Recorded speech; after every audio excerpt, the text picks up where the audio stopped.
This is AJ. This is me. We're both trans. We met at NerdCon Nerdfighteria and Granger Leadership Academy. But we didn't actually talk until he needed help on a research project talking about gender diversity in the Harry Potter community. Over the past 2 decades, these books have taught millions of people a value set that creates a uniquely loving and accepting community. We didn't hang out until one day AJ messaged me.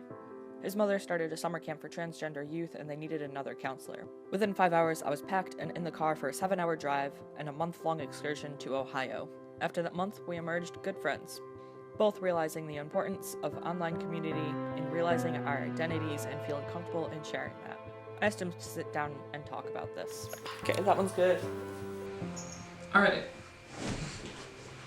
I think I'm recording my screen now. 3 recordings to try and make this work.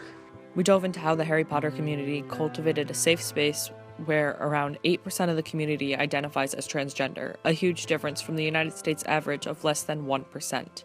Having previously established how the statistics came about, we wanted to talk more specifically about our experiences in this community and what actions have been taken to make this group so welcoming to trans and gender non-conforming people such as ourselves. The first time that I walked into Granger Leadership Academy in 2016, I had the issue of someone else registered me, so my ticket said one name and my legal ID said another, and I had to show an ID to get all of the registration stuff. So I walk up and I'm like, the name on my ID is different than, and I was cut off. Before I could even finish the statement, whoever it was stopped me and said, "I've got you." And from that moment on, that was the first time that I'd been in a fan community in real life. From that moment on, I was just super comfortable. Like, oh, okay, they're gonna be cool with this. Yeah, I had a pretty similar experience actually. My first in-person fan community experience was NerdCon. I was fretting about this for such a long time. I was worried that they would give us name badges and that my name badge wouldn't say what I wanted it to say. I don't even remember what name I registered under, but it all wound up being perfectly fine. And as soon as I walked in, I found a couple of my HPA friends. And I walk right up and they're all like, "Oh, you're AJ." And I was just like, yes I am. Yeah, I think, and then I went to GLA 3 weeks later, 2 weeks later, whatever, and I walked in and I was really nervous again about having to take out my ID because I had registered under the name of AJ because it was the HPA. And I was fretting about this, but then, I don't remember if it was Katie or TK, someone goes, "It's okay, I know who you are." And they just hand me my everything, and they're just like, here's all your stuff, also you get this cool thing because you're a volunteer, go. People always say don't assume my gender, and it's become a meme, but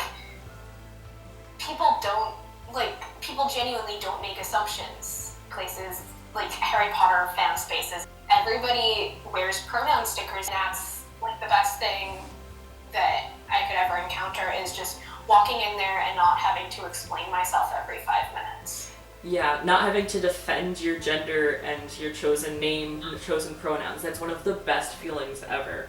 And the only time that I've experienced that is amongst these fan communities, NerdCon and Granger Leadership Academy, and my friends that I've carefully cultivated. I love going, because I also go to these Wizard Rock house shows every few months. So when I go to the house shows, it's like every few months I have this place where I can just go and people will call me AJ, people will call me he, and even if they don't know immediately, even if they aren't trans superstars like we are, they still they will pause and they will listen and they will apologize. It's amazing to know that I'm a part of this community where every part of me is so accepted. Mm-hmm. And they didn't even try to make this safe space. Right? That's the thing, is that, I have plenty of people around me who are accepting, who aren't transphobic. Mm-hmm. But no matter, the only people who I can be around where they don't act differently around me, knowing that I'm trans, are my Harry Potter friends. Because my family, they love me a lot, but every single one of them just I can't walk, it's not even walking on eggshells, it's just they feel like they have to be super special to me now. Yeah. Because I sent them this email in September. Though we can never know exactly how the Harry Potter community formed such an accepting group, we can take some pointers from the community members to learn how to make all of our communities a little more accepting to everyone. Thanks for watching, and as they say in my hometown, don't forget to be awesome.